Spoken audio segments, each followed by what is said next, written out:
नमस्कार दोस्तों। एक सड़ा हुआ आलू आसपास के आलू को सड़ा देता है।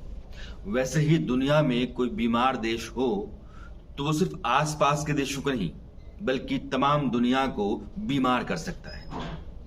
चीन और पाकिस्तान दोनों ऐसे ही देश हैं और दुर्भाग्य से दोनों एक दूसरे को दोस्त कहते हैं। एक जो अपने आप को बायोलॉजिकल वेपन से लैस करता जा रहा है, कोविड-19 जिसका शिकार समूची दुनिया रही है।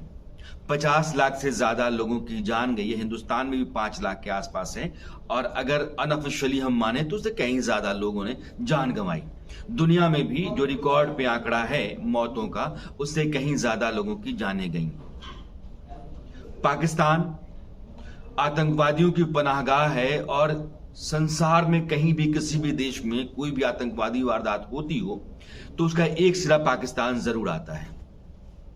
जब ये दोनों मिल जाएं तो दुनिया के लिए कितना बड़ा खतरा हो सकते हैं इसका अंदाजा हम सब लगा सकते हैं। और ये दोनों मिल गए हैं और एक नए तरह का हथियार तैयार कर रहे हैं। ये कोविड-19 से कहीं ज्यादा खतरनाक वायरस स्ट्रेन है। ये नया स्ट्रेन है जिसको तैयार किया जा रहा है चीन और पाकिस्तान के जरिए। लेकिन इस बार चीन अपने यहां नहीं कर रहा है। वुहान इंस्टीट्यूट ऑफ वायरोलॉजी में जो पिछली बार कोविड-19 का टेस्ट किया गया और वहां उसको डेवलप किया गया, फिर लीक हो गया, उसका नुकसान चीन को भी उठाना पड़ा था। इसलिए उसने इस बार जो जमीन तैयार की है वो पाकिस्तान के भीतर की है। पाकिस्तान की आर्मी का एक रिसर्च सेंटर है, defence science and technology organisation कहते हैं। तो पाकिस्तान का defence science and technology organisation और Wuhan institute of virology China का, इन दोनों ने मिलकर के एक स्ट्रेन तैयार करना शुरू किया है। और कुछ ऑस्ट्रेलिया का एक पोर्टल है, उसको कहते हैं क्लेथॉन। इस पोर्टल ने कहा है कि अगर इन दोनों देशों को समय से पहले रोका नहीं गया और दुनिया आगाह नहीं होती है तो आने वाले समय में बहुत बड़ा खतरा दुनिया के तमाम देशों के सामने पैदा होने वाला है। एक प्रोफेसर हैं, प्रोफेसर सिंगापुर यूनिवर्सिटी के हैं, डॉक्टर रियान।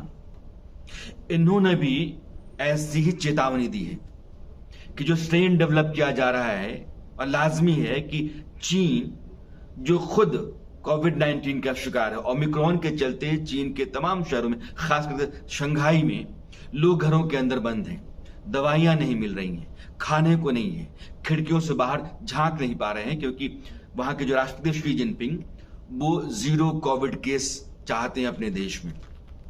तो जितने लोग कोविड के पेशेंट हैं वो सरकारी अस्पतालों में रहेंगे, घर के भीतर रहेंगे तो मुसीबत है। लोग डर से बाहर नहीं जा पा रहे हैं और उनके पास दवाइयां नहीं है, खाने को नहीं है और वो मौत और जिंदगी के बीच एक अलग तरह का संघर्ष कर रहे हैं। लेकिन चीन की हुकूमत ऐसी ही है, वो बेमुरव्वत है। अपने यहां के लोगों के साथ सुलूक भी सरकार का ऐसा ही होता है।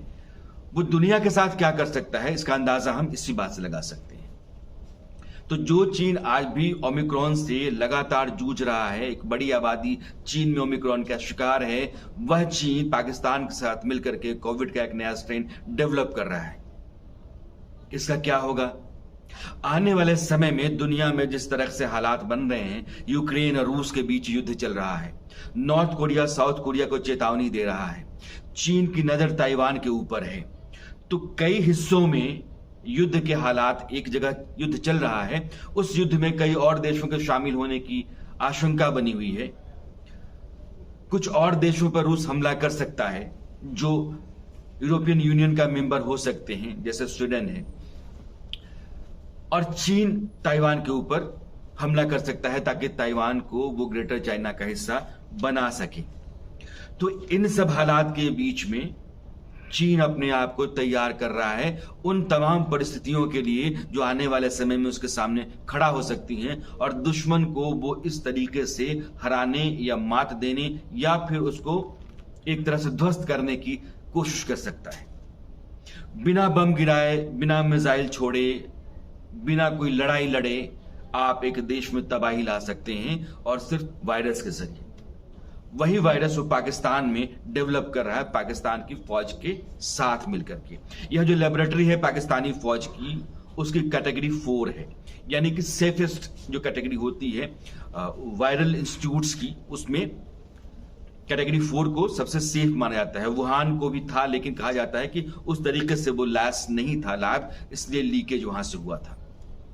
लेकिन पाकिस्तान की जमीन पर पाकिस्तान को एक औजार बना करके एक नया स्ट्रेन जो डेवलप कर रहा है चीन, आने वाले समय में दुनिया के लिए एक बड़ा खतरा पैदा हो रहा है।